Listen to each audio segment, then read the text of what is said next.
Hello, everyone, and thanks for joining us today. My name is Tess Clark, and on behalf of the Southeast New England Network, I'm excited to welcome you all to our Green Stormwater Infrastructure 101 training. Before we get into the program, I just want to mention a few housekeeping items. First of all the attendees will be on mute to ensure audio quality.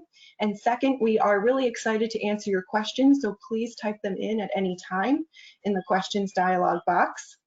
On that note, I am excited to turn things over to Meg Kerr of the Audubon Society of Rhode Island to get things started. She'll be telling you a little bit about the program and all of our exciting partners.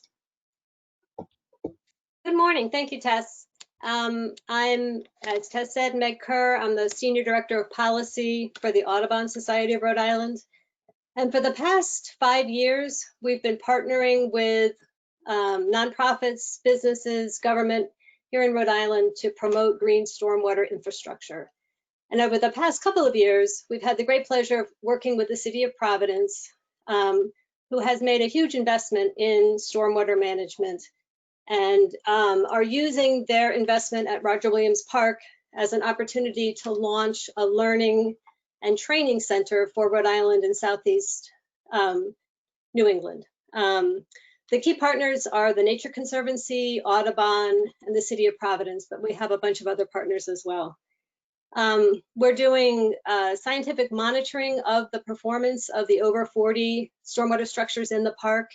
We're doing public outreach, and we're also doing a series of trainings. And this is our first training in partnership with the SNEP network, and we're really excited that we have this partnership to really increase the reach of our trainings. And although the COVID pandemic is a horrible thing and we're all struggling to deal with it, it does give us an opportunity to do these trainings virtually, which has allowed us to incorporate video into the training, showcasing what's going on at the park. Normally we would be out there walking around, but the video allows people far away to also get a chance to take a look at the structures there.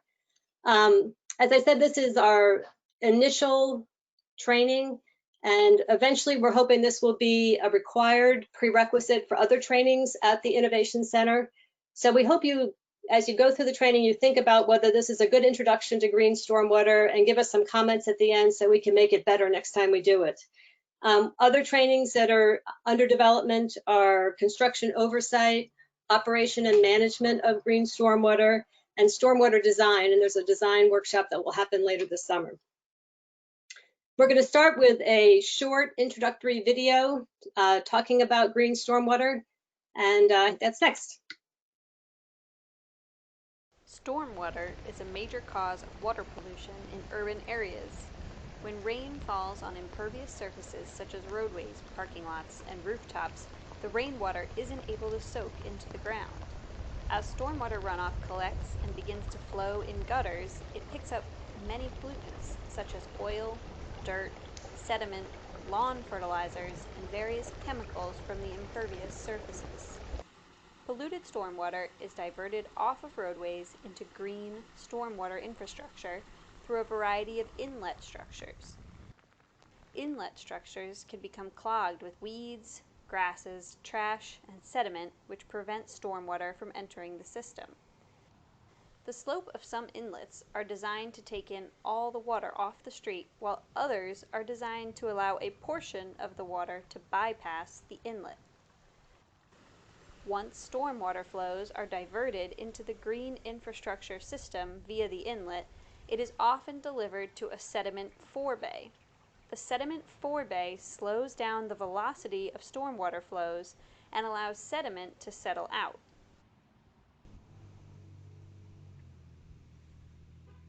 A weir structure separates the forebay from the retention basin of a green stormwater system.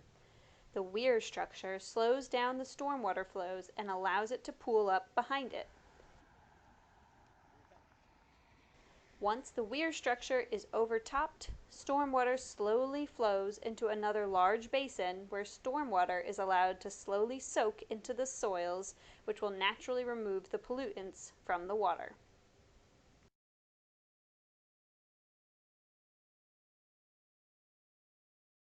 start our PowerPoint presentations today with Brian Burns, who is the Deputy Superintendent of Parks for the City of Providence. And the idea of a Stormwater Innovation Center in Rhode Island has all been Brian's vision, and we're working together with him to implement it. He'll introduce himself more, but I'm going to turn it over to you, Brian. Thank you, Meg. My name is Brian Burns. I am the Deputy Superintendent of Parks in the City of Providence, and I welcome you all here today to the first official Providence Stormwater Innovation Training, Stormwater 101. The Stormwater Center is truly a collaboration. It is a collaboration between the Parks Department, the University of Rhode Island, the Audubon Society, Restore America's Estuaries, University of New Hampshire, the Nature's Conservancy, and the SNEP group, among many, many others. So many have already participated in trainings at the park, and we feel they've been very successful. We've got a lot of good feedback. So through that collaboration, we have, and through a consent agreement, we have built 42 stormwater sites throughout Roger Williams Park, which is a 435-acre park in Providence.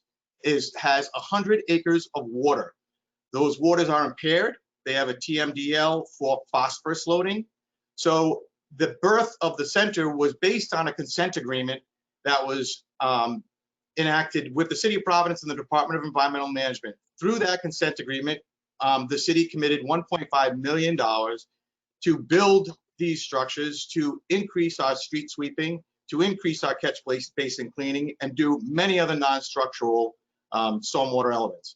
So what is the center doing? We're documenting everything we do. We document the cost of construction, we document the cost of maintenance and the scope of those items.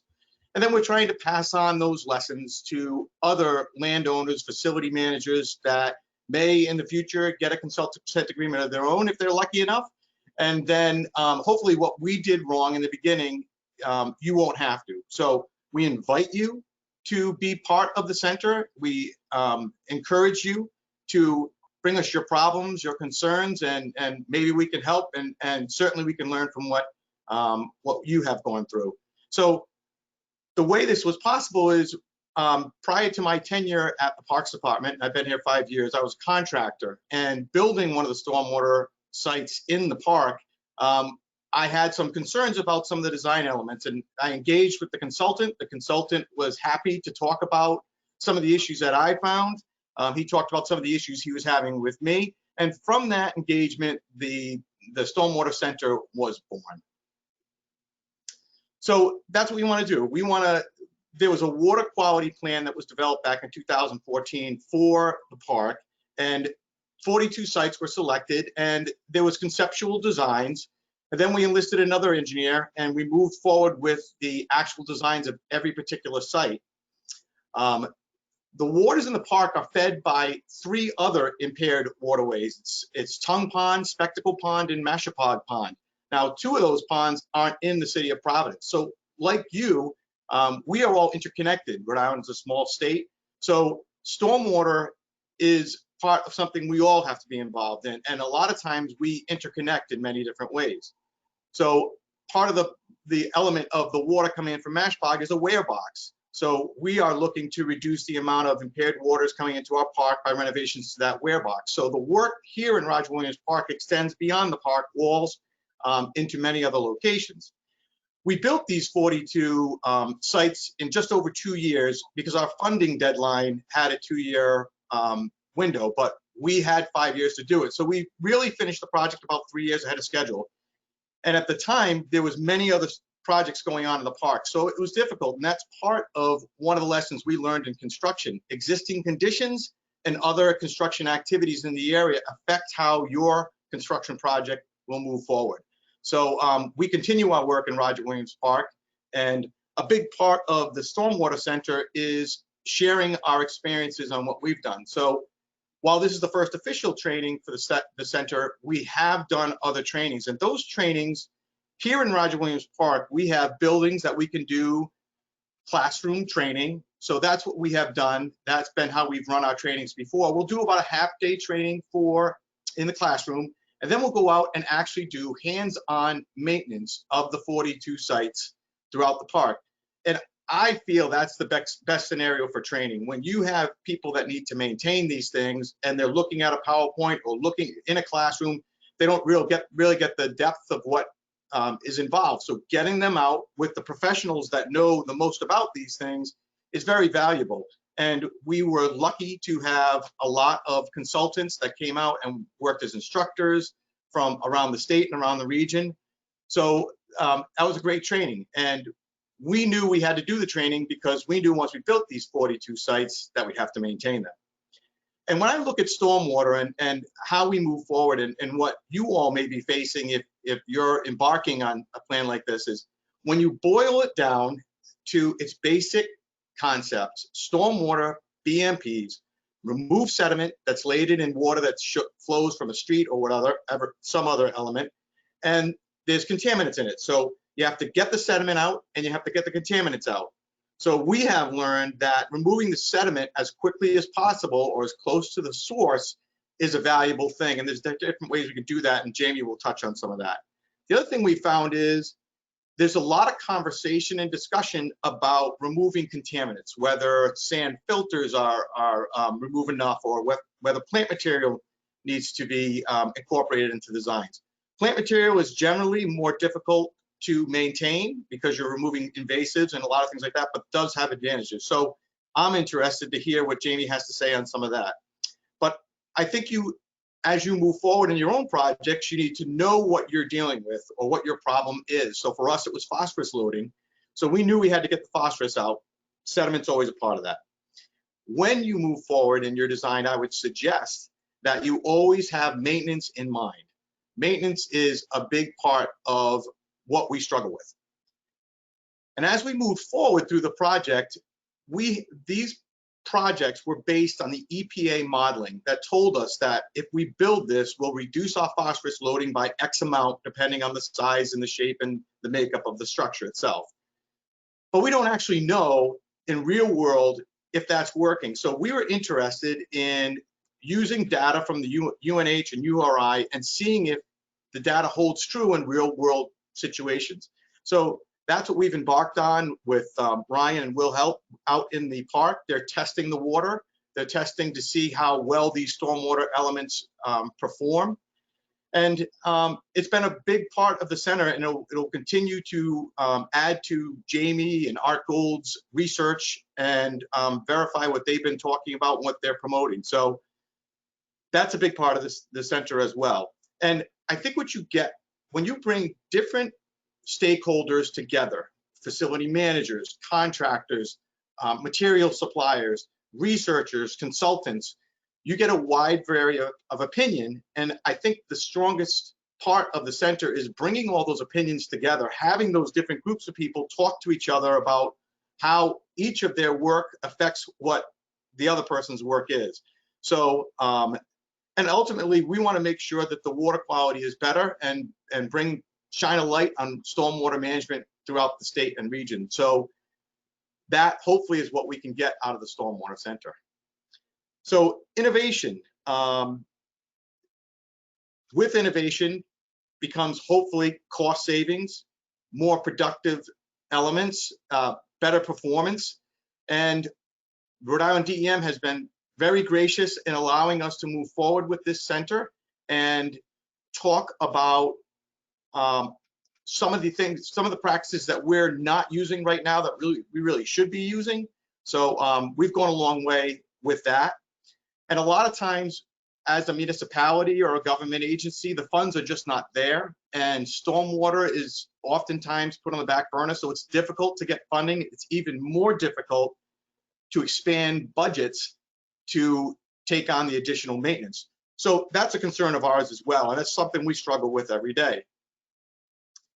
And at the beginning of the video, we showed this picture. This is actually a site in Roger Williams Park. I was a contractor who built this site, and every time I see this picture, I get a lump in my throat and a pit in my stomach because that is a lot of water. But that's what we're dealing with. We're dealing with a lot of water that comes off these city streets, and before we did these practices, pumped right into the Roger Williams Park lakes. And we simply couldn't have it. 100 acres of this park needs to be usable. We want the people to come here to enjoy the park, including that 100 acres. So One of the ways we're going to get to that is we're going to enlist Jamie Houle, who is our next presenter here today. Jamie is the director of the Stormwater Center at the University of New Hampshire, and we are very lucky to have him here today. So Jamie, I'm going to pass it on to you.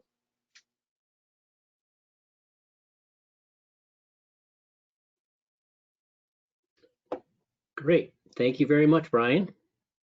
Just got to switch my display setting. There. All right.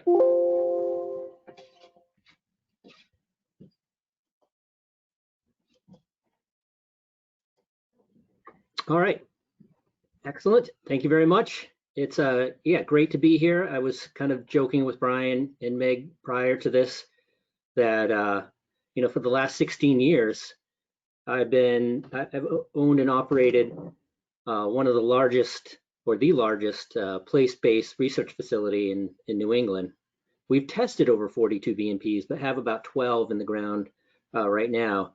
And I think I'm going to have to hand that crown over to Brian here pretty soon. Now we're the second largest in New England, and it's really, really good because, as Brian said, I can only reiterate the fact that you know, once you start implementing, you're going to make mistakes, and we want to learn from those mistakes and improve design. And I think it's efforts like Roger Williams Park that are really ushering in the next generation of stormwater BMPs. And we're just going to lay the framework today. I will remind you that we do have another course coming up, one that's much more detailed on design, and that is coming up on the 31st of July. And you can register for it, same place that you registered for this, on the SNEP Network website at www.snepnetwork.org. So one of the things that kind of jumped out at me early on is there were so many different names, and as we for BMPs, and as we crossed state lines, Jamie, I think we just need to re-see your screen. If you could reshare it. It took a second. It looks like it needs to be redone. All right. So can you see that? No. Yes.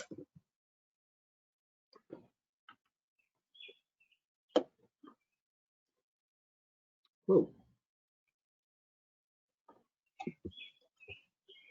I think we just need your PowerPoint. You might just need to drag it over to the screen with the rock climbing and the dog.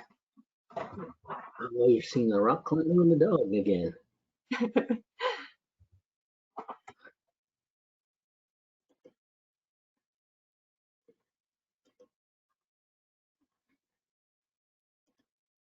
Sorry about that. Is that it? No. Yes? Yes, all good. All Once good. you swap. Okay. Once I swap. Mm-hmm.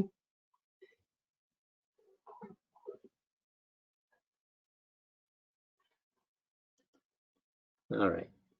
Perfect. Now we're cooking. Great. Sorry about that.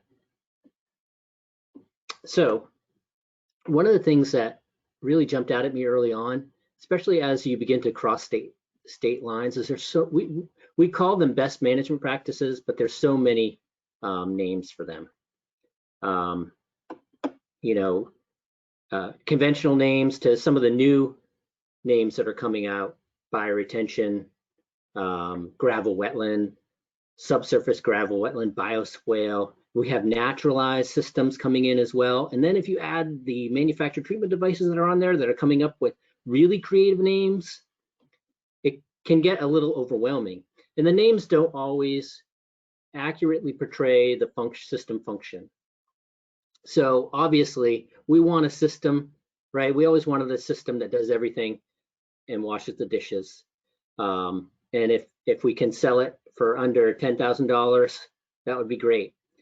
But we know enough now to know that that doesn't really exist. And it's really a false decision, because a lot of the long-term cost associated with BMPs is going to be borne by operation and maintenance. So in many respects, the upfront capital cost is going to be the cheapest part of a stormwater BMP. The amortized annual operation and maintenance is certainly going to eclipse the cost of the BMP, at least over, say, the 20-year life cycle. And we're really at our infancy in developing those costs because many of our systems haven't been monitored for that long. So this is really to underscore, outside of the nomenclature that we typically use in our day-to-day, it's really to underscore how these systems function so that you can evaluate them in, I would say, with a better understanding of what they're actually doing. Bioretention systems, for instance, are widely used throughout the industry. They're probably one of the most recognized and popular of the green stormwater infrastructure strategies. And just by its name, you would assume that the biology is doing, meaning the plants in this case, is taking the primary reduction role in sequestering pollutants. Realistically, as we see these function, these systems are in most part more of a filtration system first, because any of the pollutants sequestered in the biomass in the plants, it's just a temporary storage. So if a plant, let's say, is uptaking nitrogen or in phosphorus, then it's doing that during the growing seasons. And in between, especially as we're here in the Northeast and we have this long period of time called winter, these go into senescence and often release that. So the pollutants are temporarily stored in the biomass and then they're actively released throughout your typical season. So when we look at the overall function, the bioretention system kind of betrays the actual activity, which is primarily a physical process that's happening as the water filters through the soil. The earlier video talked about water naturally filtering through the soil and into the native ground. And in fact, that's how we know that water's been cleaned and replenished since the beginning of time. So that's a very, very large load reduction strategy that we certainly didn't invent, but we're trying to replicate in these systems. So the names often either inaccurately reflect function or betray the overall function. And so in an effort to kind of demystify this, because BMP's best management practices for stormwater are, for the most part, really simple, I like to adopt this unit operation and process, UOP. And unit operations and unit processes sounds like a technical term. It's really borrowed from the wastewater industry. But it's really focuses on what mechanism is actually being employed by these systems in order to remove the pollutants. And if we focus on these, what are 4 primarily processes and operations in these stormwater strategies, we get a better idea of the overall function.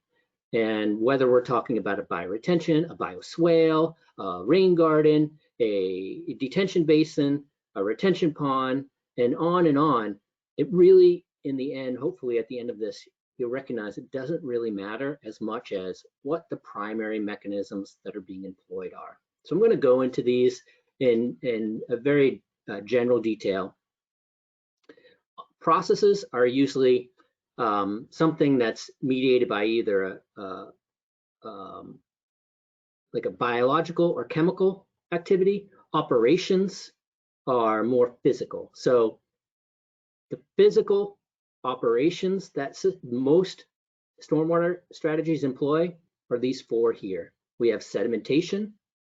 So when you think of sedimentation, you're parking water in a large area, and you're allowing natural sedimentation to happen over time as the large particles sort of deposit on the bottom of the system. This is largely employed by retention or detention ponds. And then we have enhanced sedimentation. That's largely what's used in manufactured treatment devices that, like hydrodynamic separators. They're swirling water to enhance dropping out of particles. And then we go on to Whoops, sorry. And then we go on to filtration. That's another physical process. And this is, we can recognize now that filtration is a superior mechanism for pollutant removal compared to sedimentation. And if you really want to think about it, I always imagine if I just put stormwater in a glass and I put it on the table and said in an hour, come back and drink that, would you be comfortable with that? Or would you be more comfortable if I took that stormwater and poured it through some type of filter, whether it be a carbon filter like a Brita filter or even a sand filter? Hopefully that we're all in agreement that you would much rather drink the filtered water than something that has just employed a mechanism of sedimentation. Because we know that when you pick up that water, now some of that, what's sedimented to the bottom is now available for resuspension. If you add turbulence to the system, right, that's going to resuspend. And these are the same type of mechanisms that we see being employed in these types of systems. So it's less what kind of BMP that you're implementing, and it's more how are you lining up and what are the unit operations and unit processes that are being employed in order to get better treatment. Lastly, I mentioned screening, and it's largely, this is a coarse filtration through a very coarse screen largely for gross solids. In the West, they have trash removal TMDLs where 100% of the trash has to be removed. We don't necessarily have that here on the East Coast, but that could be achieved by some type of screen that can remove large gross debris. And then you're enhancing the later processing in a larger system. So those are kind of the physical processes. Then we have biological processes, and the biological processes are sort of a little bit of the game changers, especially when it comes to microbes. Microbes, have a half-life of about a couple of minutes. They reproduce, they do not negotiate for union contracts, and they're constantly working in these systems, processing pollutants and other materials that tend to be naturally occurring. Phosphorus is not an unnatural pollutant. It naturally occurs. The issue really is in the quantity that occurs. So biology and microbes are really good and adapt at transforming these pollutants, and the more we can incorporate them into our systems, the better the overall removal capabilities are. And then you have vegetative processes as well. And this is where I will say up front, I really connected with something that Brian said earlier. And in stormwater, I don't know if it's a benefit or it's probably not. It's probably a weak point. We tend to have more opinion around system function than we actually have data to support that. And with the vegetation, it's a very good illustration.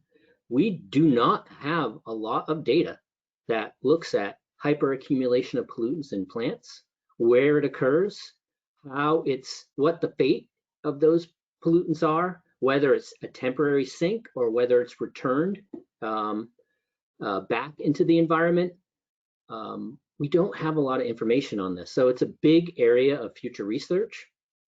And like I said, as a researcher, I don't tend to comment too much on what we don't have good data for. And the types of plants and the species that potentially hyperaccumulate pollutants or phytoremediate, we don't have a lot of information on. And the information that is available is largely proprietary and not available in public access.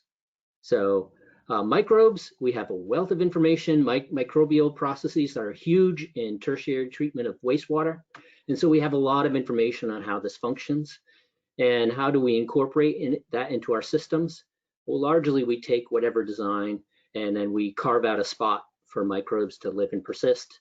Microbes tend to not like surface environments. They like subsurface environments, especially environments where you potentially have saturated conditions. So environments that are kind of filled with water all the time. And then we have chemical UOPs. These are processes as well, chemical processes, things like sorption. And we don't have a lot of this currently in treatment systems.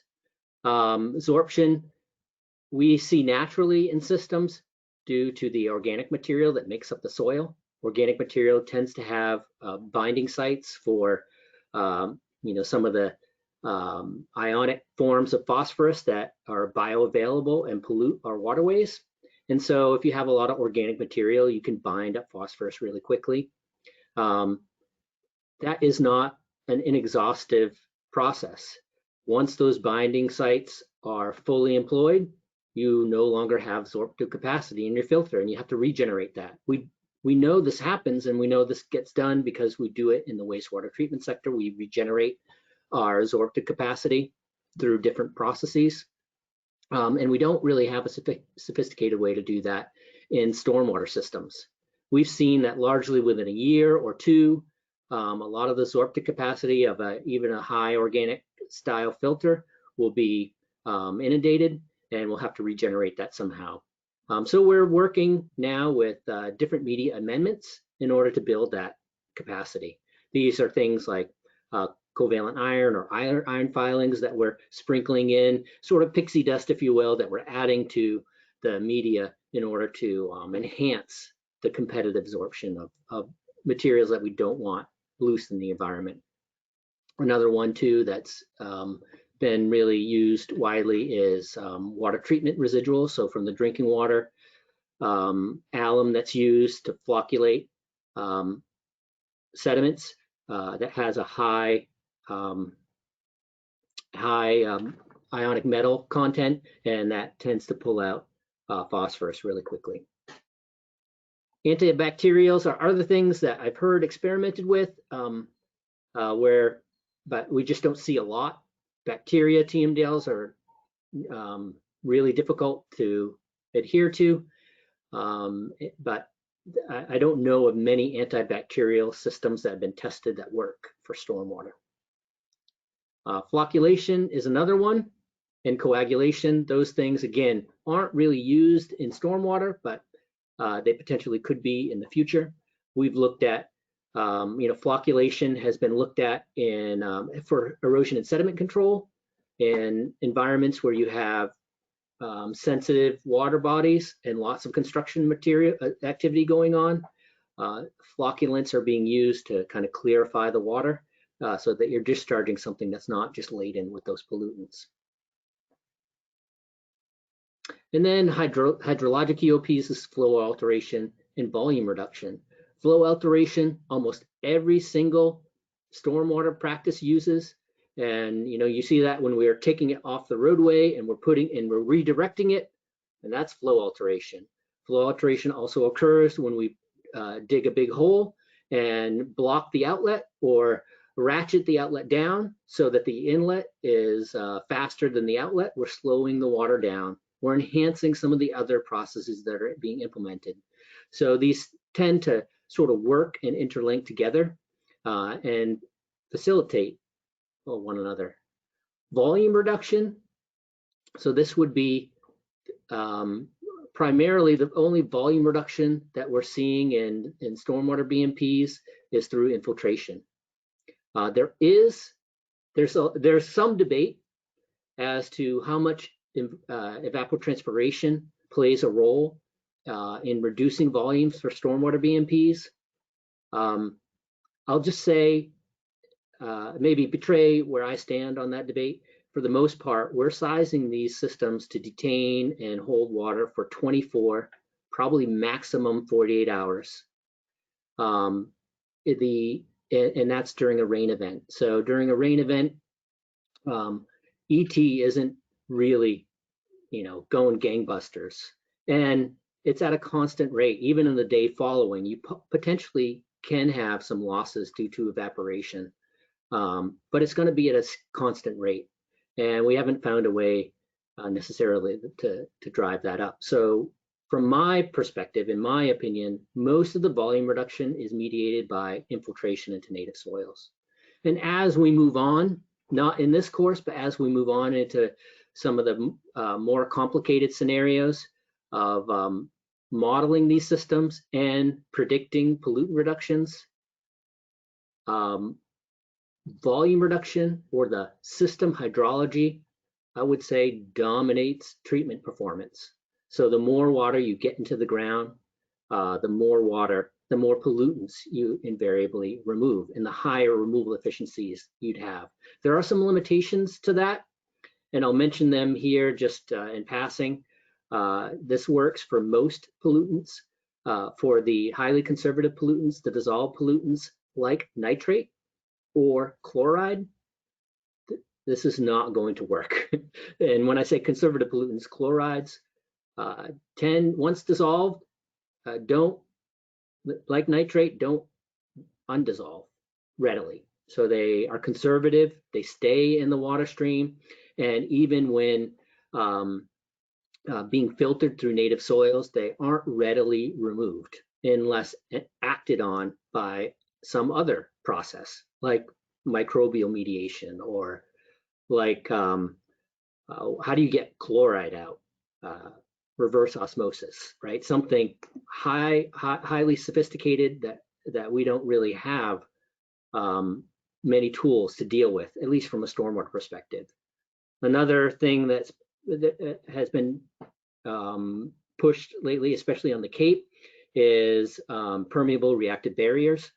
And here we can employ this same strategy, right? There's nothing really crazy going on. What they're doing is largely injecting or generating some media where microbes live and enhancing the media lifestyle with sugar injections. I mean, for the most part, that's what's happening. We're amping up the bacteria in certain areas, and we're driving mediation of those pollutants through a microbial process. So again, we now have the ability to understand how these systems are actually working without getting so caught up in what the heck is a permeable reactive barrier. So with that, I'm going to check the question box, and we'll take a brief time now to answer any questions that folks might have. If I can open up the question box. All right. And I do not see any questions in the question box. So I'll give folks a chance to enter questions that you might have. If not, I will continue. Can you guys see the question box on my screen? Nope. No, okay. You only see the slide. No questions. I like it. All right. I'm seeing a few questions, Jamie, that just popped in just now at 9:38. Okay. The first question is, could you review what you mean by a permeable reactive barrier? So a permeable reactive barrier is a generic term.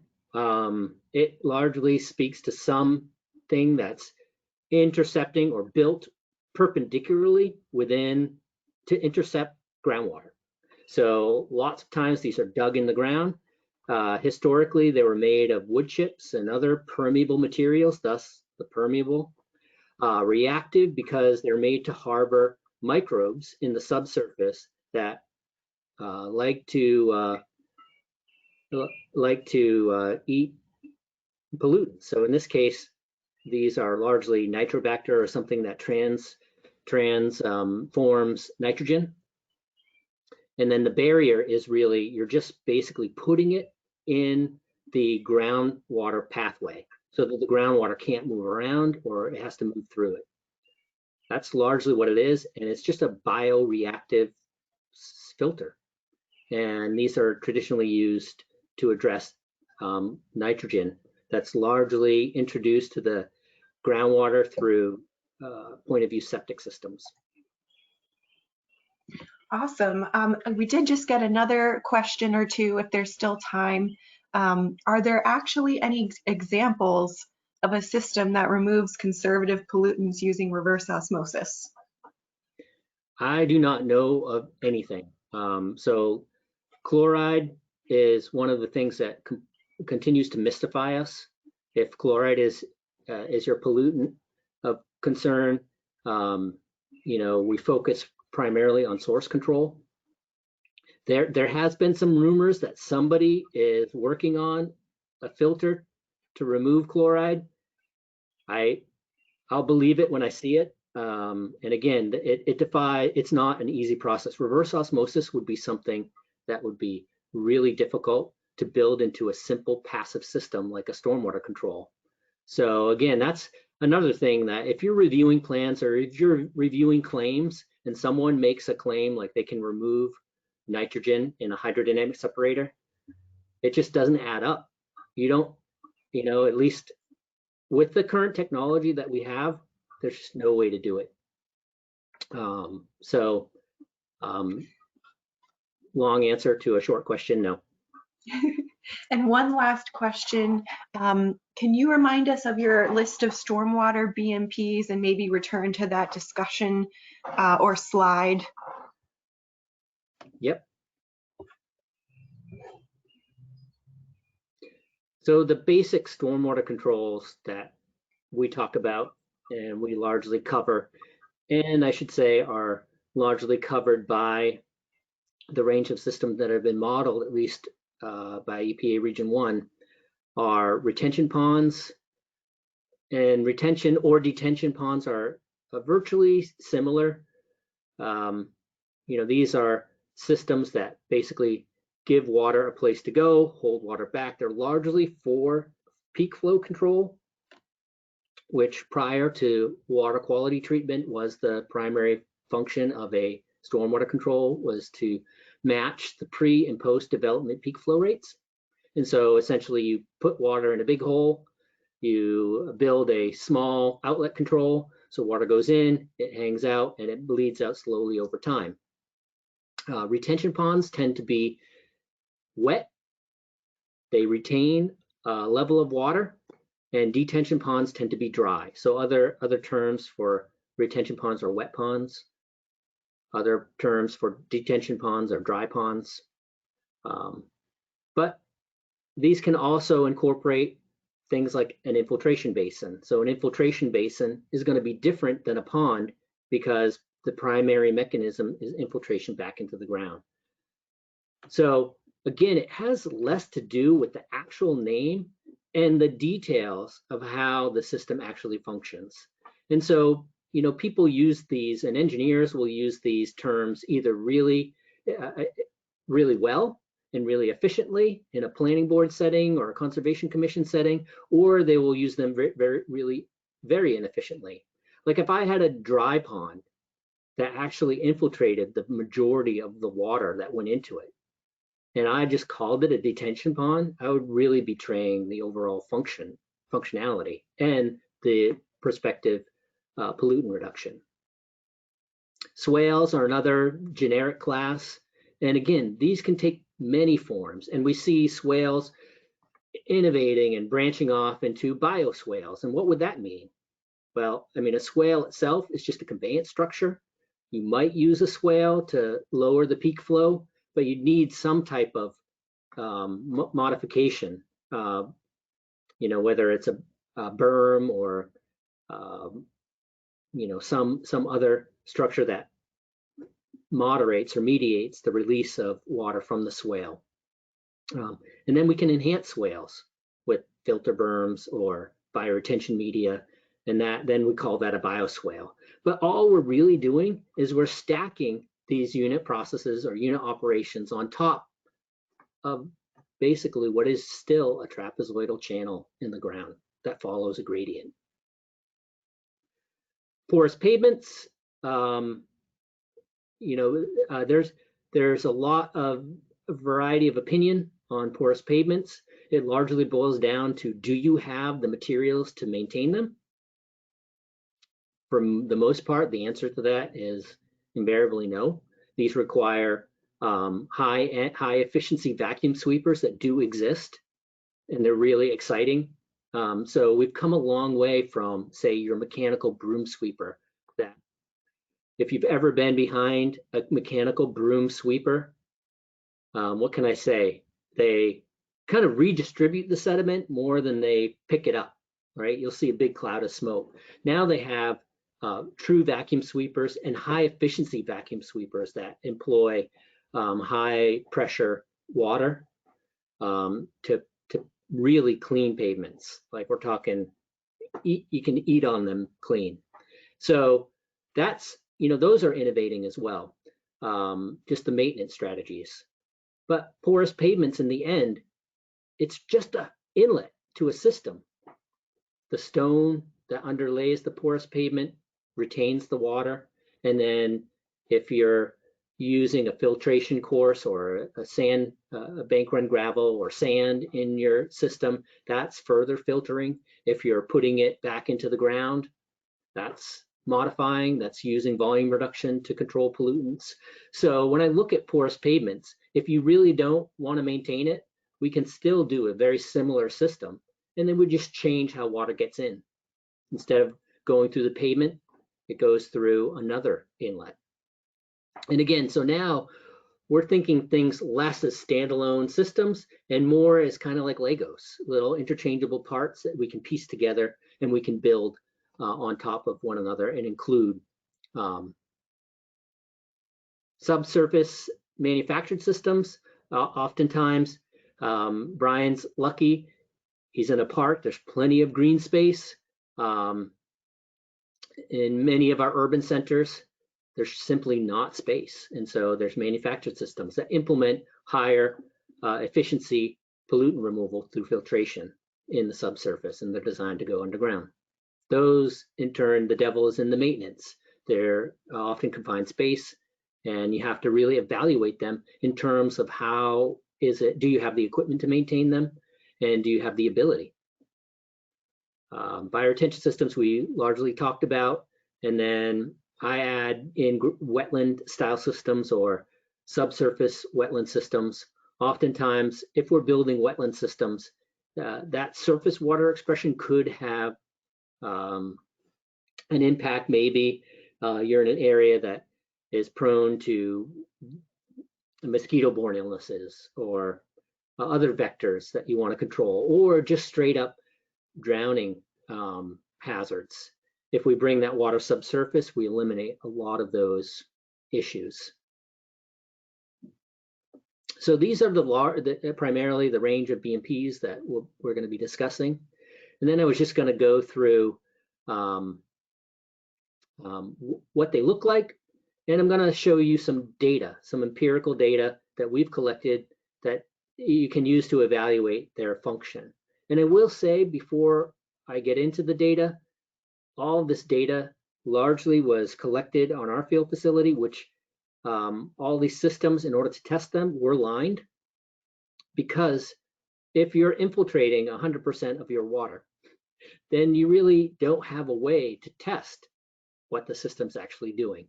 So we've lined our systems. So what goes in eventually comes out, and the in-between, the treatment function, the difference between the quality of water in versus out is really the measure of performance. So we are not using, none of this data that you're going to see uses infiltration as a treatment mechanism or volume reduction as a treatment mechanism.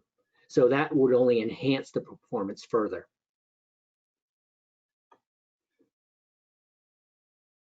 So retention ponds or wet ponds, these would have a standing body of water, lots of different configurations out there, and these are probably some of the oldest used systems in addition to dry ponds. The difference being dry ponds would have an outlet structure that would drain them in between events. This has an outlet structure that leaves a level of water. Usually the outlet structure is elevated a good 1 to 3 meters or 3 to 6 feet max. This is a cross section of what that looks like. A lot of systems have these pre-treatment forebays. This again is sort of an artifact of the old manuals. As you're retrofitting, and maybe Brian, you can respond during some of the question answer period, Sometimes it's not feasible to construct a forebay. When we're doing a lot of retrofits, oftentimes we don't have the space. So they're mandated for new construction. But again, we're seeing some flexibility now in how they're used. Largely, they're a place to detain 10% of the pollutants and the water quality volume. So they're just a spot that should be easily accessible for maintenance, that can be used to, reduce the coarse stuff, the easy stuff, the bowling balls, the big floating trash. In the case of Rhode Island, all the nips, we see a lot of those in treatment systems, right? Forebay is a great place. Most of the nips, almost 98% of them drop out in the forebay. But we should keep in mind that the intent here is an easily accessible, easy to maintain section. So if your forebay is behind a fence and has no access to vehicles or other maintenance equipment, then it's really not serving its function. And so, these are kind of some of the new generation questions that we're struggling. If we can maintain the intent of having an easily accessible area to remove the coarse stuff, the simple stuff, and that in turn enhances the function of our primary system and decreases the maintenance burden there, then this can take on a range of different functions and a range of different iterations, I would say. And that's really where the innovation is. I think we're largely moving away from this is a retention pond and it must look like this to, again, these, I think of these as kind of Lego pieces, and how can we connect them so that we get the intent of the function while maintaining the practicality that we actually need. That's the exciting part. If we look at the system function from a hydraulic perspective, so its ability to decrease peak flow, it's super. And this is largely what these systems were designed for. It moderates the peak flow really well. It's a large space to park water, and it controls the release of water very well through the engineered outlet structure. The downside is you need the space. And we see over time, many of the retention ponds aren't maintained, and that in turn limits their long-term pollutant function. So for this particular system, in the first couple of years it worked, and you'll see the same graph over and over for all these BMPs. On the vertical axis, you have removal efficiency. We still talk about stormwater treatment in a removal efficiency. So it's some percent off of whatever goes in from the given land use. In this case, we see 60 to 70% sediment removal. For the most part, sediment, which is TSS, hydrocarbons, which is TPH, total petroleum hydrocarbons, and zinc, which is ZN, we see that those three parameters really follow one another. And I would call these sort of sediment-associated pollutants. For instance, hydrocarbons are hydrophobic. They don't like to just hang out in the water column. So they tend to associate with the particles in the sediments. And thus, when we see removal efficiencies that are equitable, if you're getting sediment removal, it's safe to assume you're also getting hydrocarbon removal as well. And that largely was the whole idea historically around 80% TSS removal. That's been the long-standing standard. However, that's changing as we address these other pollutants, such as are associated with nutrient controls, like is happening in Roger Williams Park. So you can see for the phosphorus removal, this system isn't really doing a lot. And there's really no vegetative component, there's no vegetative uptake, and there's not a lot of microbial processing or absorptive capacity in the system because it's not filtering through some organic media. It's just hanging out in the water column and it's being slowly released over time.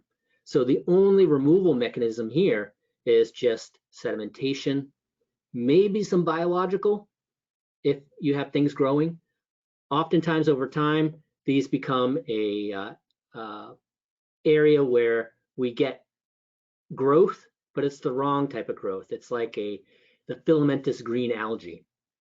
These things largely within 3 to 5 years, they get overtaken by a filamentous green algae, right? Because it's a eutrophic environment, and we tend to see that start to wreak havoc on the system itself. The green algae clogs things, it slows things down. And what you're seeing here is the 3-year performance breakdown, where in the first year of our system function, we were getting 80% removal. And then you see subsequent reduction. So by year 3, we're actually getting a net export in sediment. And I think this is largely an artifact of the lack of maintenance and the introduction of this green algae. Because what the green algae does is, again, it bogs the system down, it clogs the outlet structures, and then you're just kind of internally eroding the system. So maintenance is a really big part of long-term system function, and we have to recognize that. These things tend to be the cheapest as well. But if you're exporting sediment and subsequently phosphorus within 3 years, this is going to be a problem.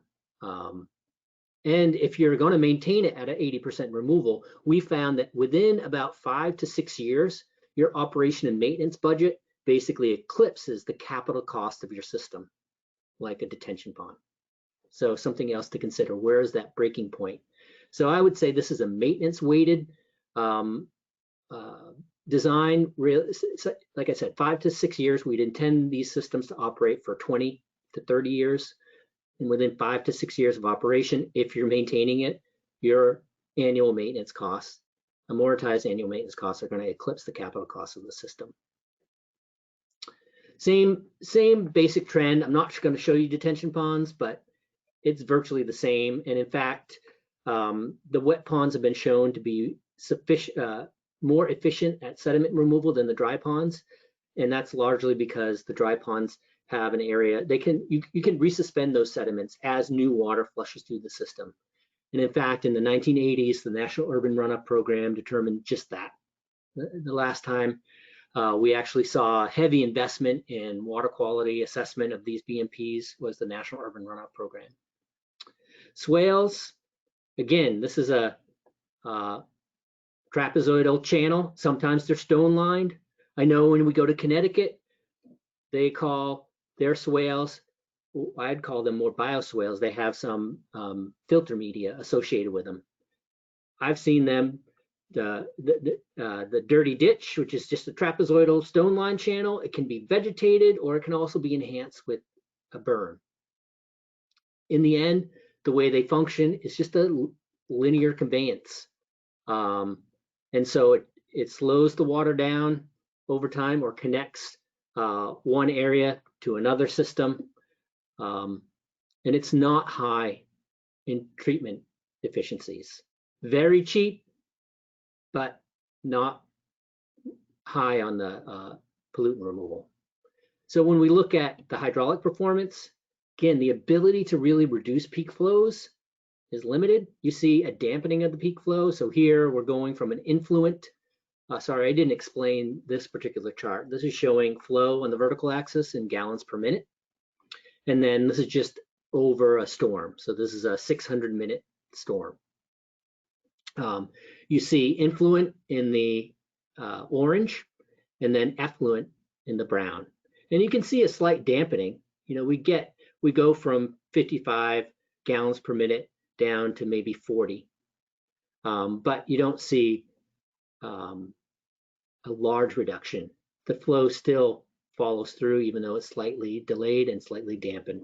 So we see about a 50% annual peak flow reduction.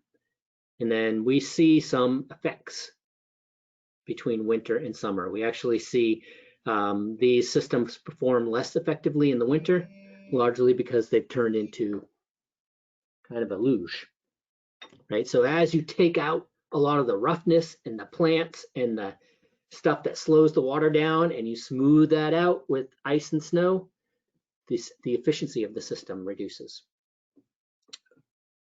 From a removal perspective, we're minimal, right? We're getting around 50% reduction. And then here's the difference. I'm showing you the same removal efficiency, the same pollutants, sediment, hydrocarbons, zinc, nitrogen, phosphorus. And you're seeing a difference between the brown, which is a stone-lined swale, a vegetated swale, and then a berm swale. And our berm swale was working well, and then the berm kind of blew out over one large rainfall event. But you're seeing equitable performance across the road in sediment, and about the same for hydrocarbons and zinc. As I mentioned, no nitrogen reduction, no real phosphorus reduction to speak of. So limited with respect to, this is not a primary treatment device unless you'd enhance it. And by enhancing it, what do I mean? Adding another unit process or unit operation, adding a filtration component, building the media, or the not just lining it with stone, but lining it with a sand that filters, adds a filtration component. And again, the native soils here also lend themselves to performance. If you are in a nice soil, you might have higher performance due to volume reductions associated with infiltration. None of these systems are infiltrating because they're all lined for research purposes. I'm not going to go too much into hydrodynamic separators. When I first started, so back in 2004, hydrodynamic separators were going to save the world. And I think over time, we've realized that there's limitations. A lot of these systems are small.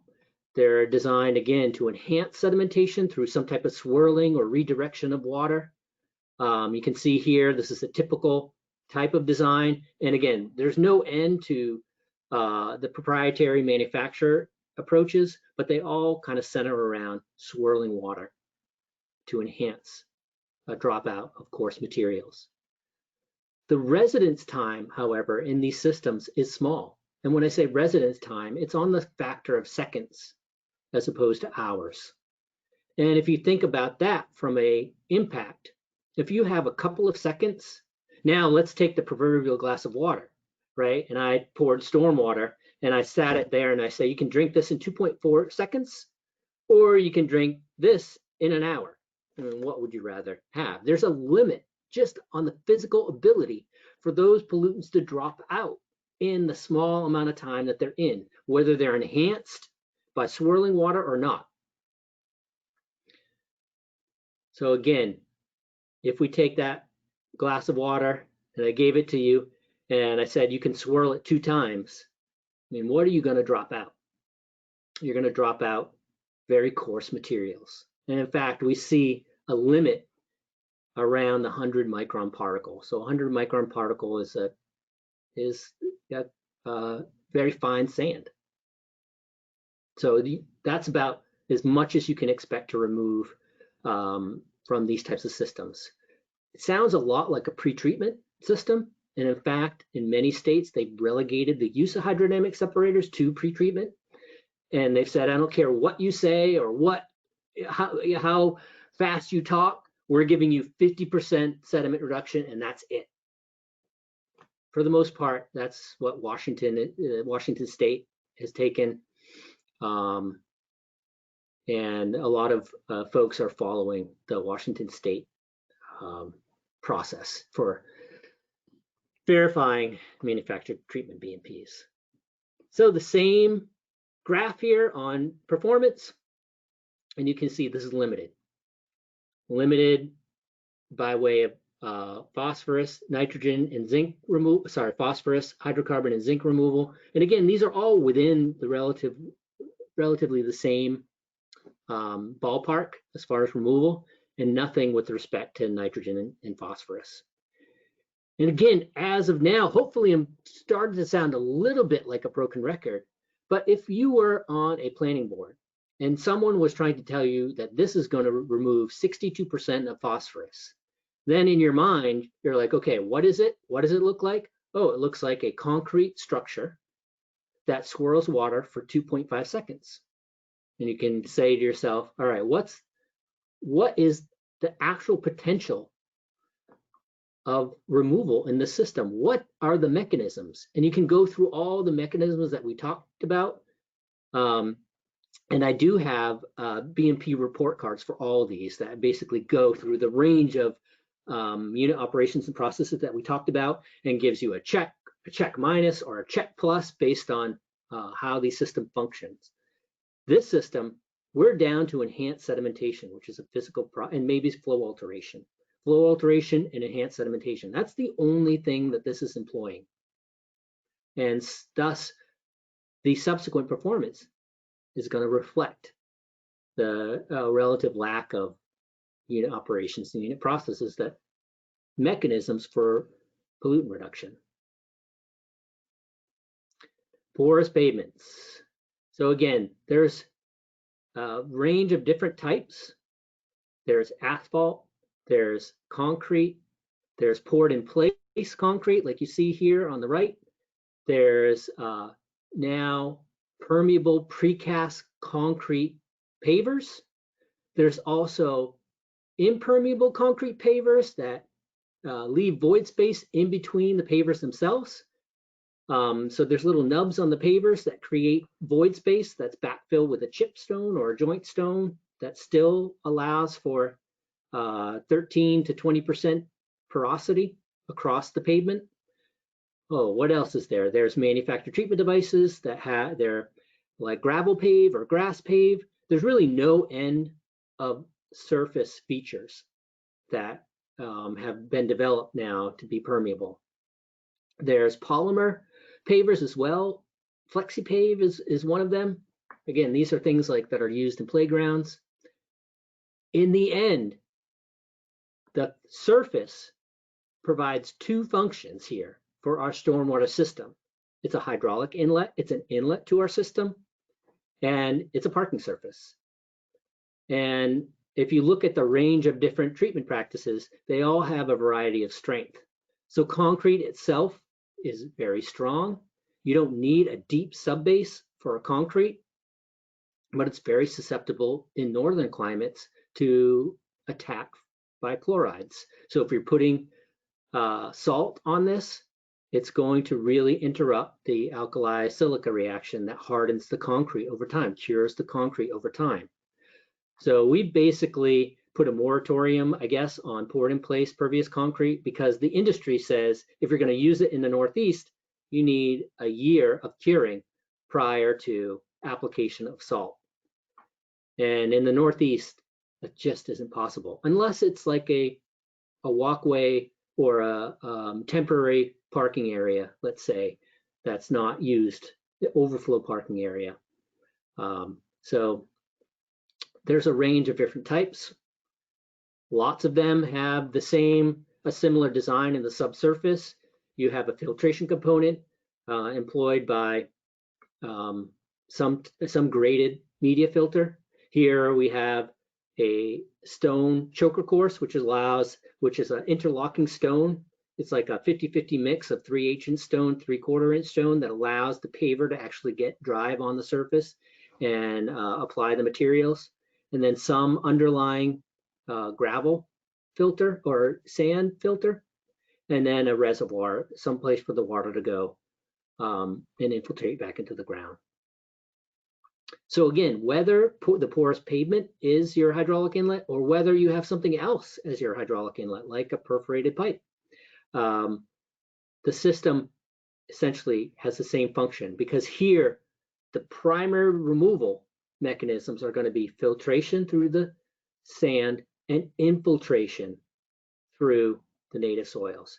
And the ability of a large underground system like this that can store massive amounts of water to reduce the volume is remarkable.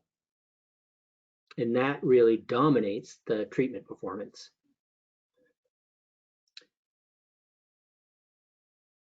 The fact that these systems are so large and have so much storage capacity reflect their enhanced ability to reduce peak flows. So here you're seeing the peak flow reduction This is just a single storm, but on the bottom here, you can see the cumulative peak flow reduction.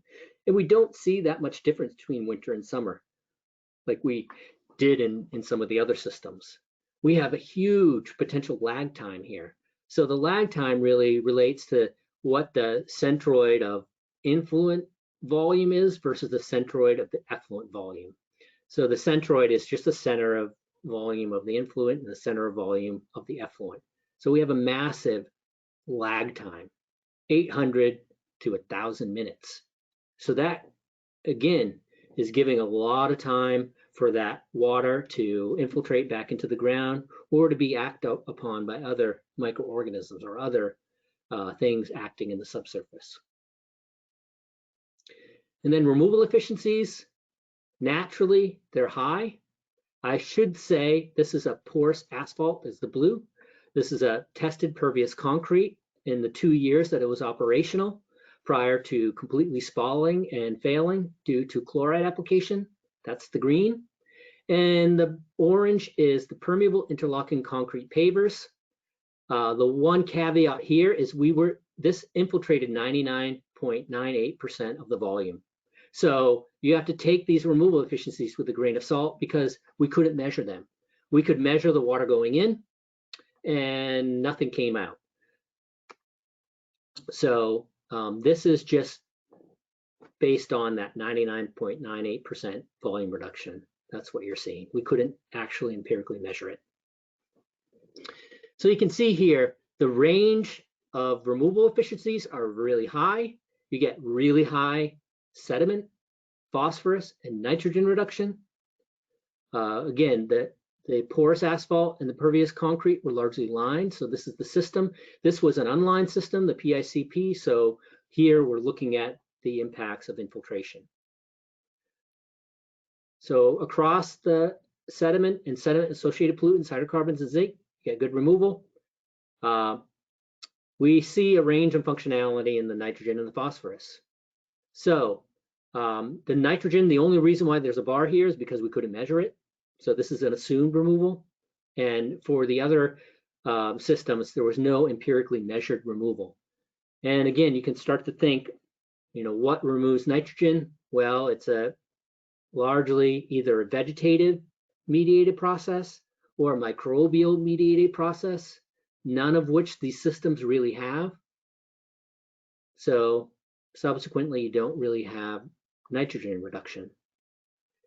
Phosphorus, again, the process here is absorption to organic matter. Some of the sand might have had organic material, but we think if over time, if this is studied for more than 1 to 2 years, we're going to see a reduction in this based upon the exhaustion and the inability to strip or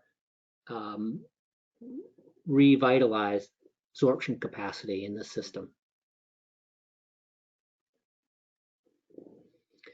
And that said, we're looking at ways, again, if we think of these like Legos in building blocks, we can now incorporate a saturated zone within our system that's lined. And in fact, we're starting to create these hybrid, whatever, Frankenstein style system, where we're saying, hey, I want the performance of a subsurface gravel wetland in my porous pavement. Therefore, I'm going to create a area that's saturated that is anaerobic. So we can kind of integrate these systems. And that's really, I think, the exciting part of the future of stormwater. Okay, subsurface systems. There's no lack of manufactured subsurface systems. Essentially, you are creating storage capacity in the ground, whether it's through a pipe, like a 4-foot diameter ADS pipe, or a chamber, like you see the chamber here. You've got a couple of variations. They can be HDPE, they can be corrugated metal. We worry a little bit about corrugated metal in the Northeast, largely because we see a lot of chloride that can degrade those over time. And in fact, if you've done any exploring of corrugated metal pipes, you'll see that most of them, if they're over 10 to 15 years old, no longer have a bottom. So where that bottom is, structurally anyway, is basically destroyed either from the coarse sediment abrading it or from a combination of the sediment and the chloride. So HDPE, or you could build storage in stone. So I'm from New Hampshire. We're the granite state, so we still have relatively cheap abundance of crushed stone. And you'll see the price of, whether you choose to go with a other type of material like HDPE, or they have the milk crates too that can build storage capacity, or concrete, or you go with stone, is really a function of where you are in the economy. In essence, it's all the same. You're building ponding area or storage area underground in something, and you're parking water, and you're relying on either detention and sedimentation, which is an inferior mechanism, or infiltration. And the more you can filter and infiltrate, the better these systems can be. So some of the manufactured treatment include a primary spot that this is an isolator row that you can see this woven fabric underneath it that actually creates a filtering zone that enhances over time in the subsurface and actually gets a fair amount of phosphorus reduction. So if we look at the two types of systems, this is just a cartoon of a chamber system or a large diameter pipe. These guys have great ability to reduce peak flow, much like their surface counterparts, the ponds, in the subsurface. A great ability to reduce peak flow, and really pretty remarkable reduction in pollutants across the board. And again, these can be enhanced. We're enhancing, sometimes we're enhancing chamber systems with filter media in the bottom. We're playing with media amendments as well to scavenge phosphorus, but you see pretty good removal. This is an ADS pipe system. This is a StormTech system, which is a chamber system. And this is another aqua filter system, another manufactured system in the green. And you can see relatively good removal and some phosphorus reduction as well. And why is that? Our feeling is because these filter materials tend to build up organic material above it. And we've actually seen it as we've cleaned these out. It builds up a organic filtering layer that helps scavenge phosphorus. All right, just a couple more. Bioretention system. Again, kind of starting to repeat myself. Here, you'd likely have a 4-bay, and then the difference being you're building a vertical flow path for water to move out of the system. So how is this different than a detention pond? Well, you're engineering the bottom of the system to filter those pollutants. And for the most part, you're providing an underdrain to evacuate that water over time. So if you're in a very sandy or high conductivity area, you might not need an underdrain, or if you're dealing with a small drainage area, you might not need an underdrain. But here, the bulk of the engineering is in the inlet, outlet, and underdrain piping.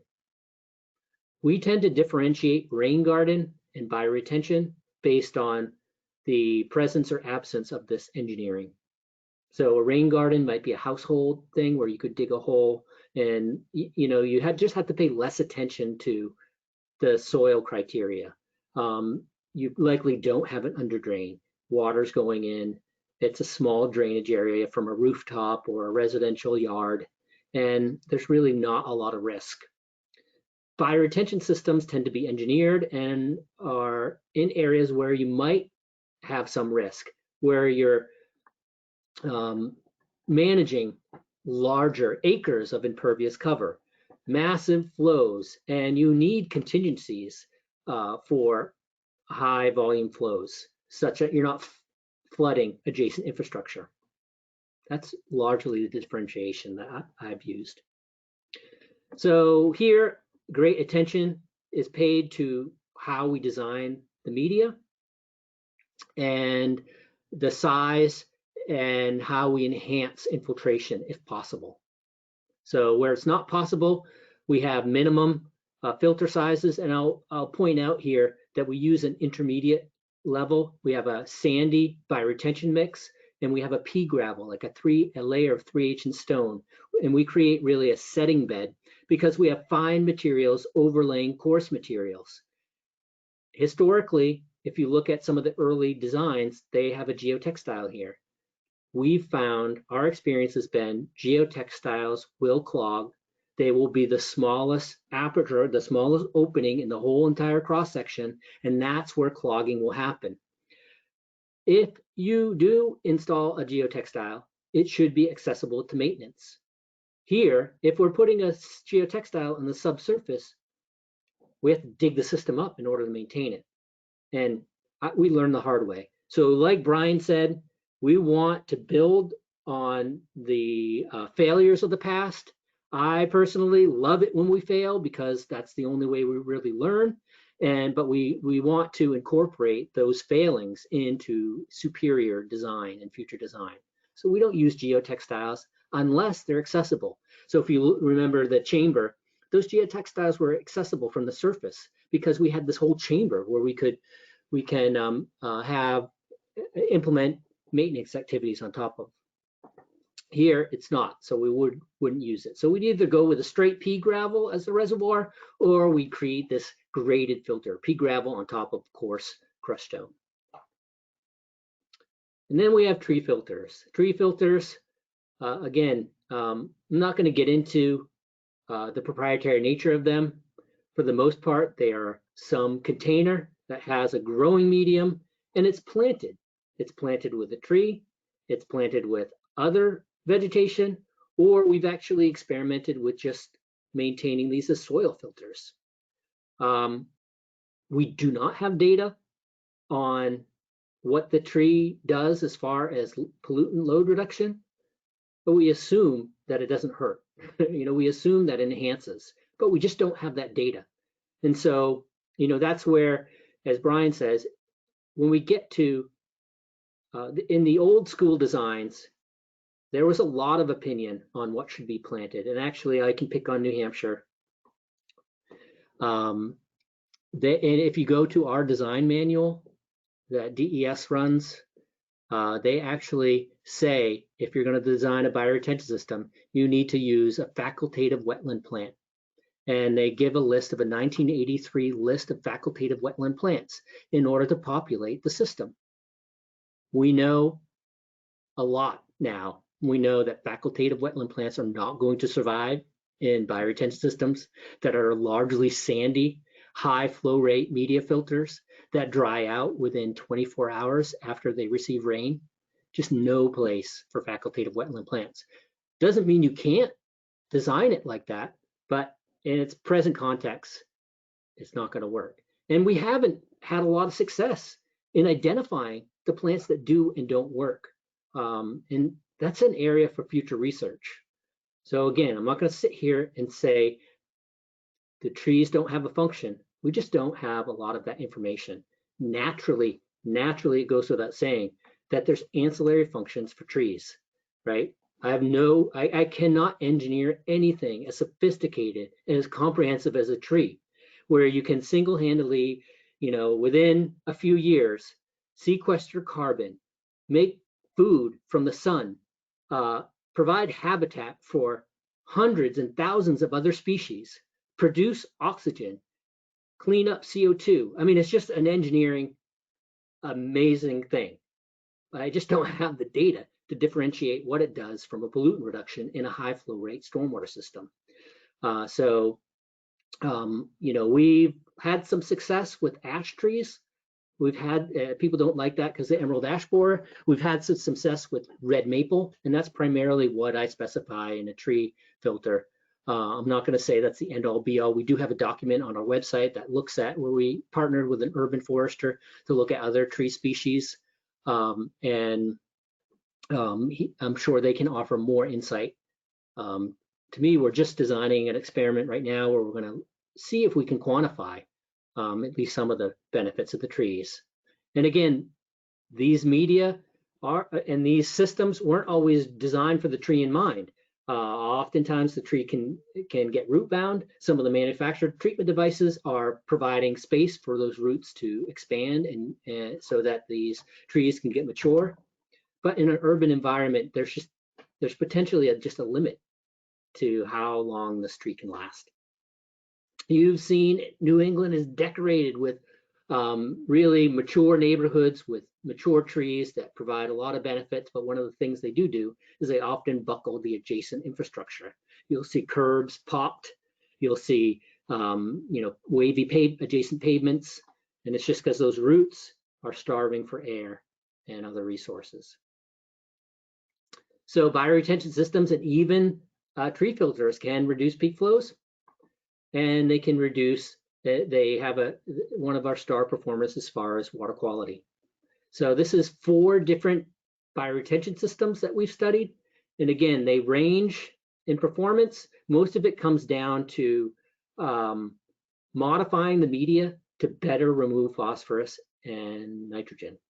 And that's dealing with some of these enhancements, including other Lego pieces that address nitrogen, giving bacteria a place to live and prosper, modifying the media with organic material or other phosphorus scavenging sources. And then the wetland, I think, rounds this out. And again, this is a horizontal flow wetland as opposed to a surface wetland, largely designed to keep it dry in between rain events. Water flows from some pre-treatment area. We've installed these in tight areas with just a deep sump catch basin. That's our pre-treatment, so no pre-treatment forebay. And it goes into a successive treatment cells consisting of gravel, 8 inches or so of wetland soil or a tighter soil. And then this is where we can get creative with the wetland plants. We generally seed these as opposed, we spent a lot of money, tens of thousands of dollars on mature wetland species.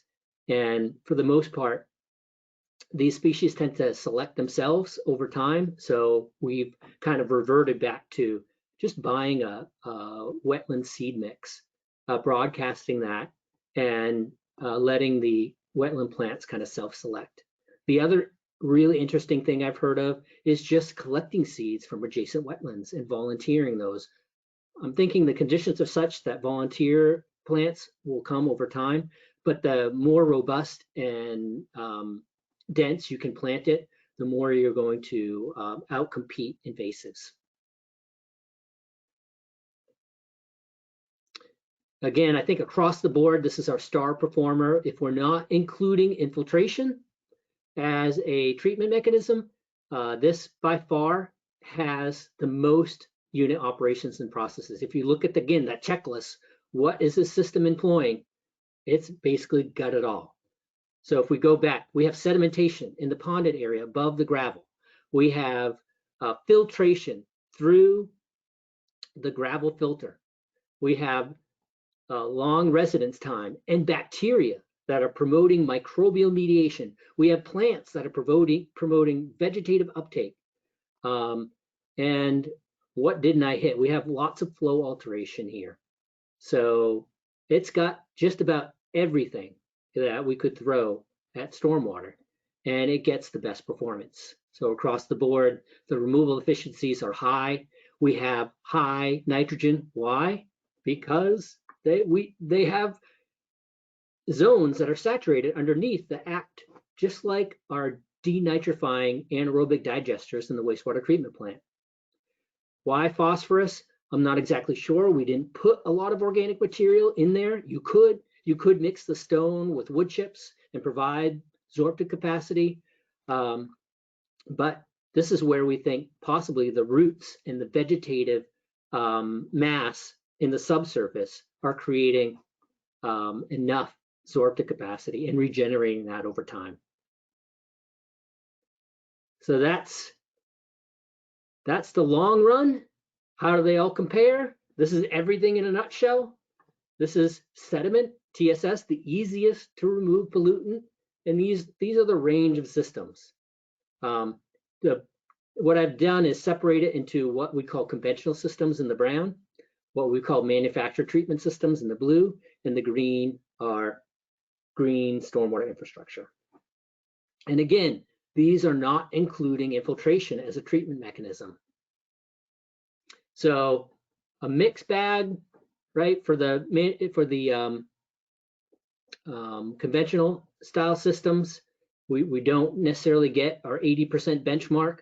We have a mix on the manufactured treatment systems as well. Low end would be the hydrodynamic separators. High end would be some of these subsurface filter systems. But for the most part, the range of our green stormwater infrastructure are all above the 80% target. The game changer really is nitrogen. So in the coast, I'm concerned about nitrogen. In the Chesapeake, they're concerned about nitrogen and phosphorus.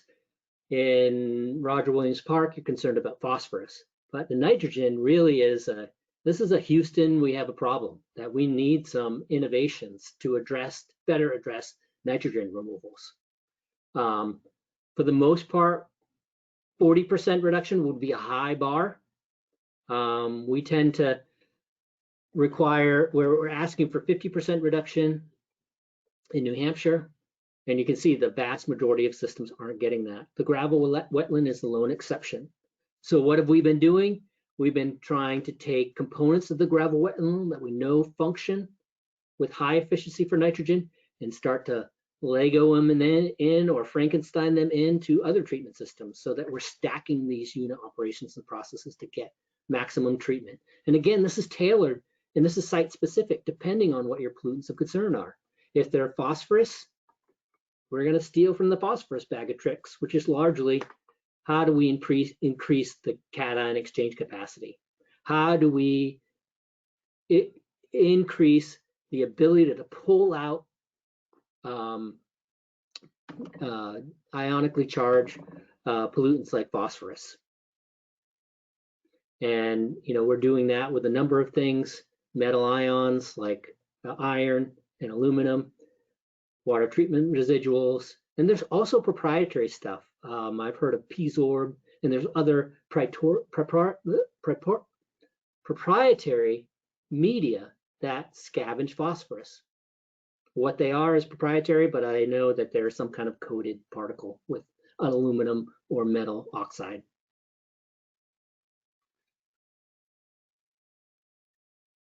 So I'm not really going into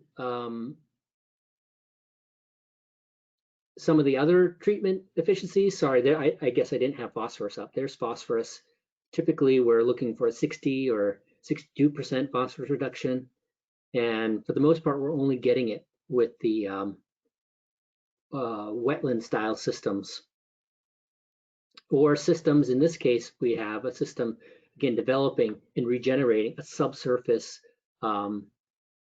organic media layer that probably is microbially active. So I think that about rounds it out. I'm not tackling some of the harder things like bacteria. If you have bacteria issues, you have my apologies. Or chloride. Again, chloride, we're focusing on trying to reduce the application. And I think we should exhaust the simple before we get into these higher end things, because if you think, stormwater BMPs are expensive now, you wait till we start trying to address chloride with them, or even bacteria. That's gonna be a little bit tricky. So I think we have some time for questions. So Jamie, I've been monitoring the questions, so you don't have to study them all, and I'll fire them at you. There were a lot of questions about the porous pavers, so I'm going to save those for last, and I'll start with the other questions.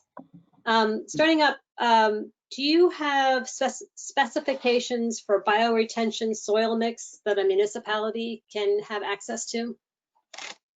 We do. We do, actually. And I guess I should point out,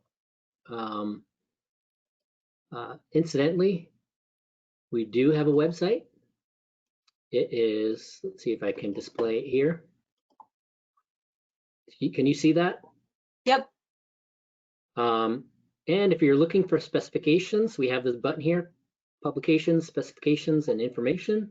If you click on that and scroll down to specs, you'll see we have a design specification for bioretention soil mix.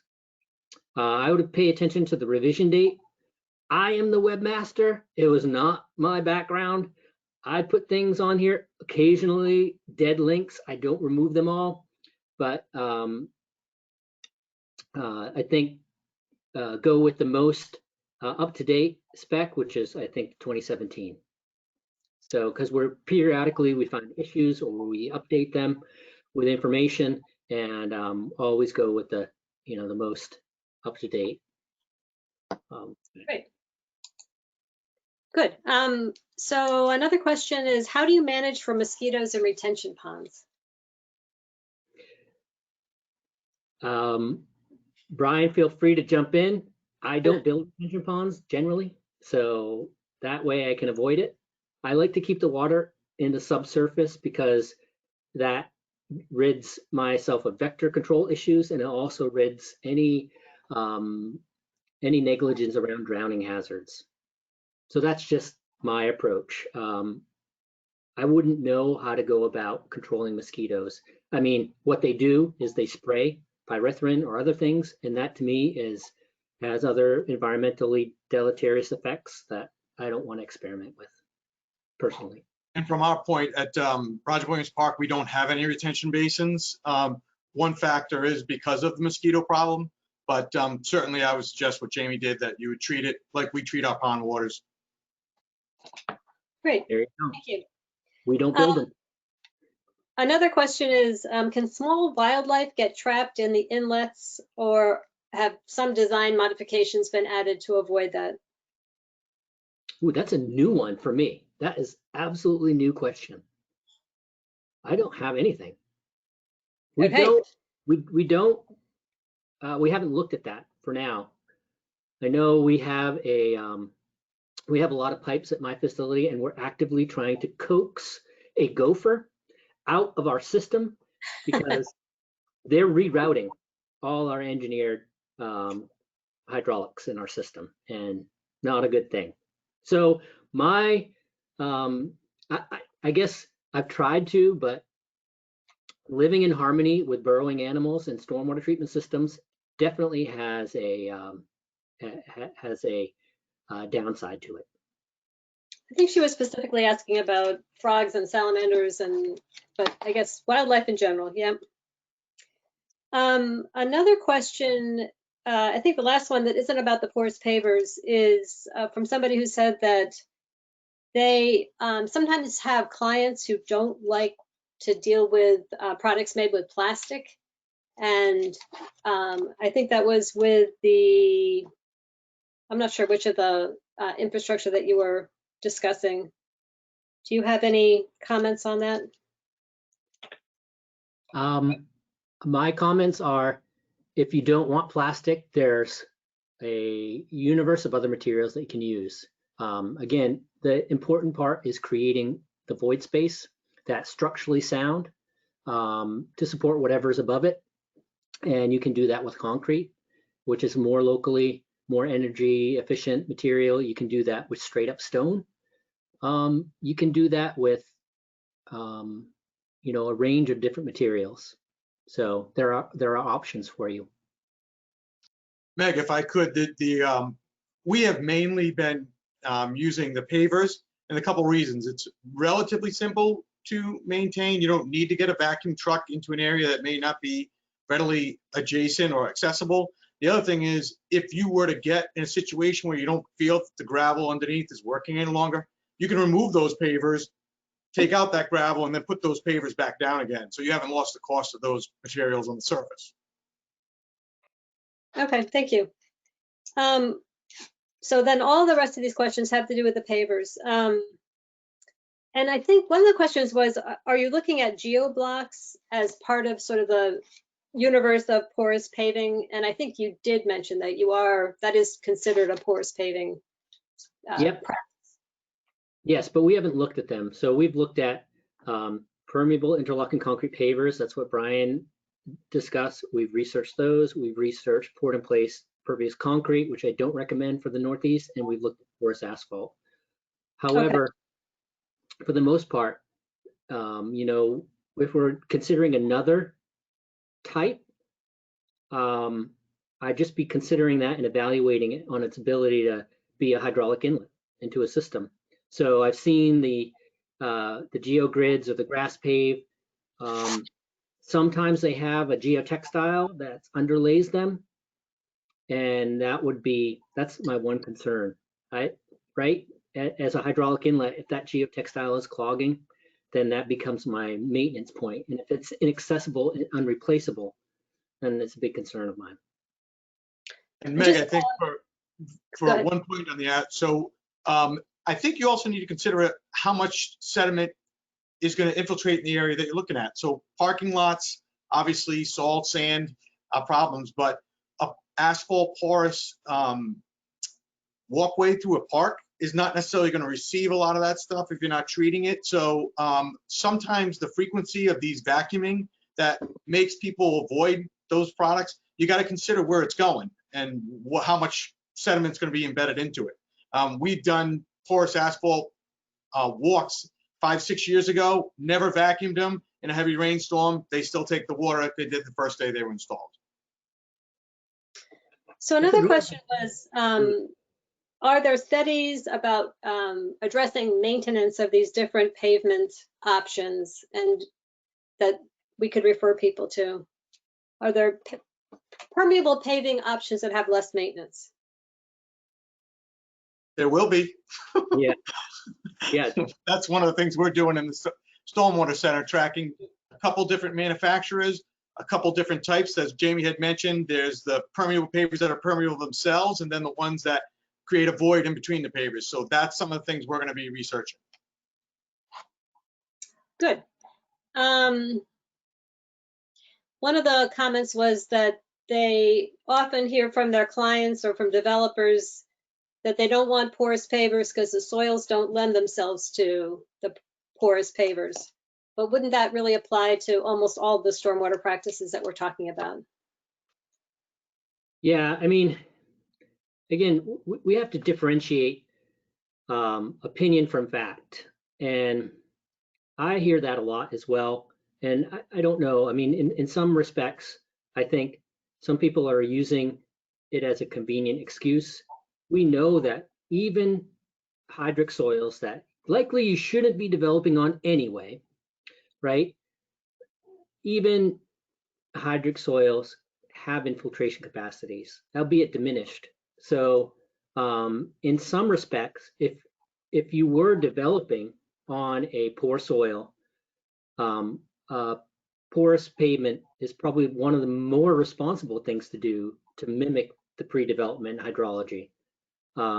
So, we have to, I don't think moving forward from here, we're in a situation where we're going to get away with developments that don't do anything to improve the condition. And in many respects, we're asking new development and redevelopments to correct some of the issues that historically we haven't dealt with.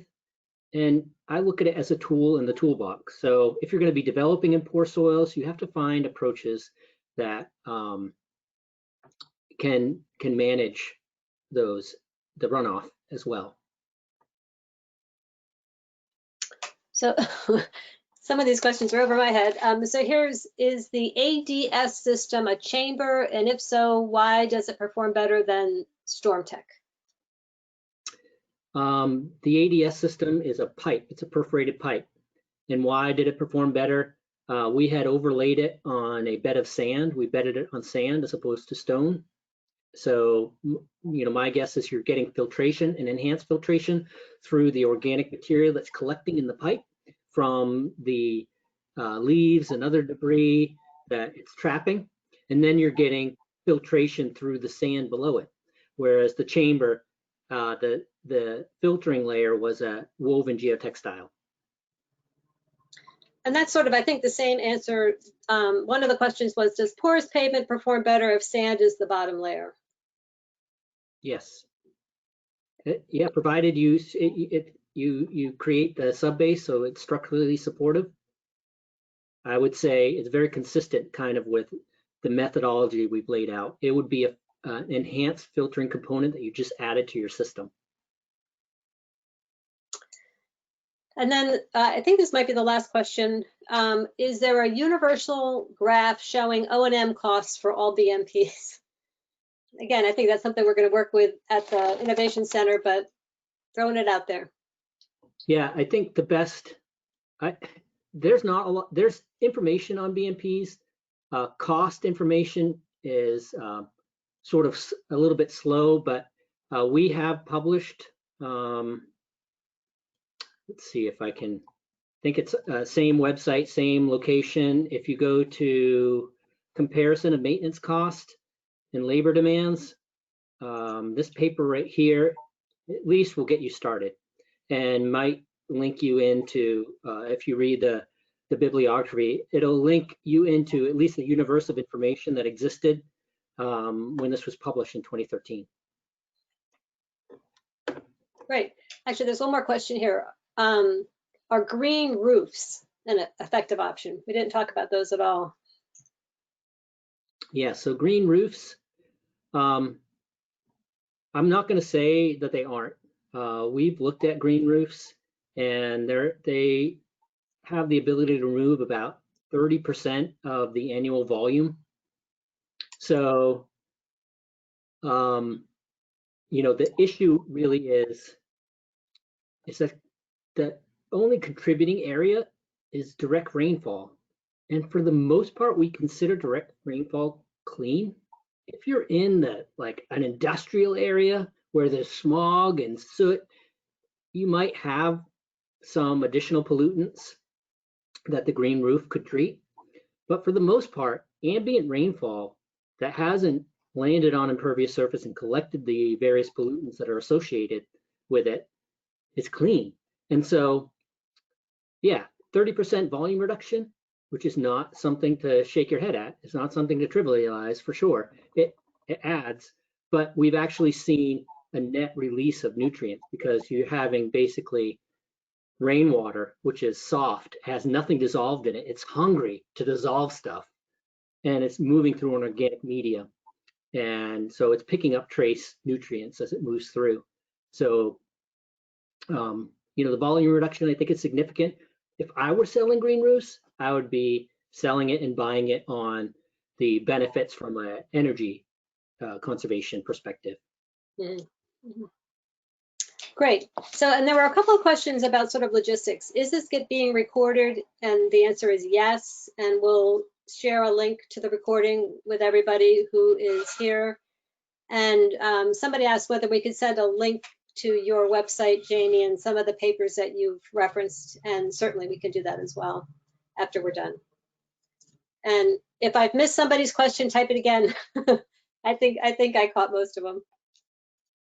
And I have to apologize because I completely skipped over videos. So now I think we're going to show you two videos back to back, one of which you should have seen before I launched into this whole discussion of system performance.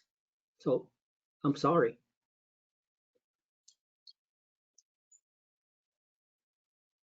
I am queuing those up right now, and you should be seeing them in just a minute.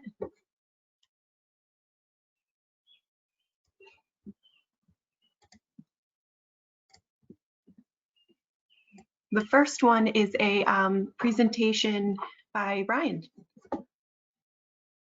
Hi, my name is Brian Burns. I'm the Deputy Superintendent of Parks in Providence. We are in Roger Williams Park, and this is Site 14, or the Clarinetist. So the way this site works is we have a catch basin that we've taken offline. Before we constructed this stormwater element, the water went into the catch basin, through a pipe and directly into the water of the ponds, unfiltered, carrying sediment and contaminants. So what we do is we took the catch basin offline. Now that water that would have gone in there flows into this paver area, which is called a forebay.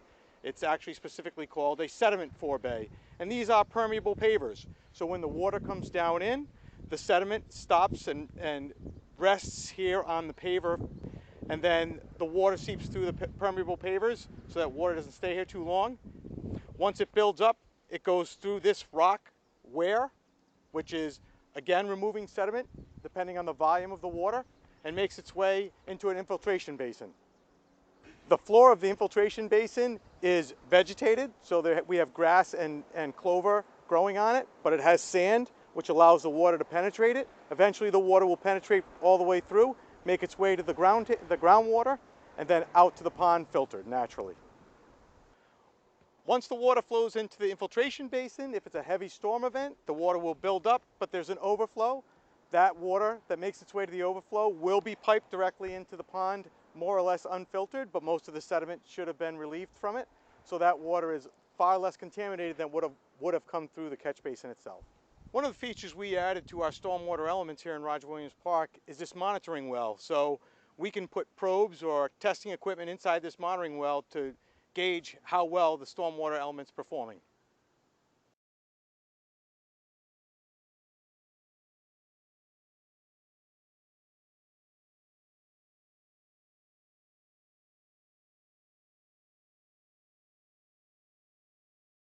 Stormwater is a major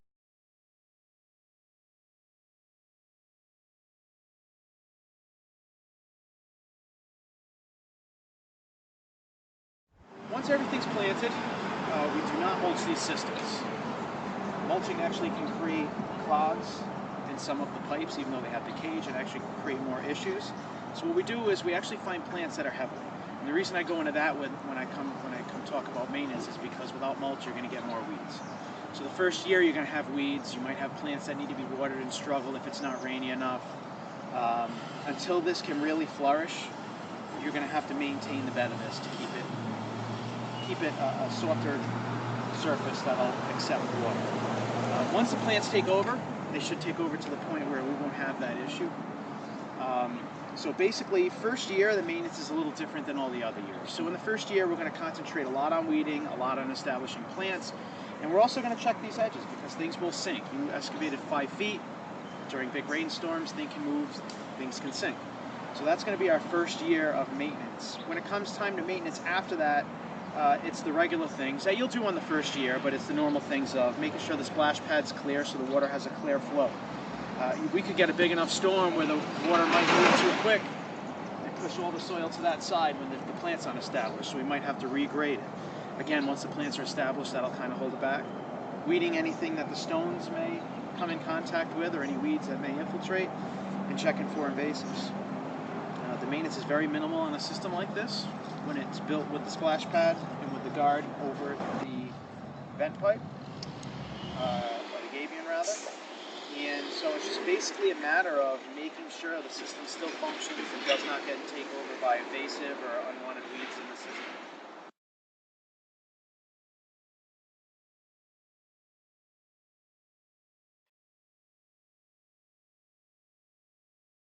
I think we're close to being done, and I just wanted to introduce the one person up here in this panel that hasn't been introduced, which is Ryan Kopp. He is our stormwater coordinator who's working full-time with Brian to create the Stormwater Innovation Center at Roger Williams Park. And if you visit the park, you'll see him in action doing some monitoring. He's put together all the videos for this presentation, and we'll be giving the talk sometime in the future, we hope.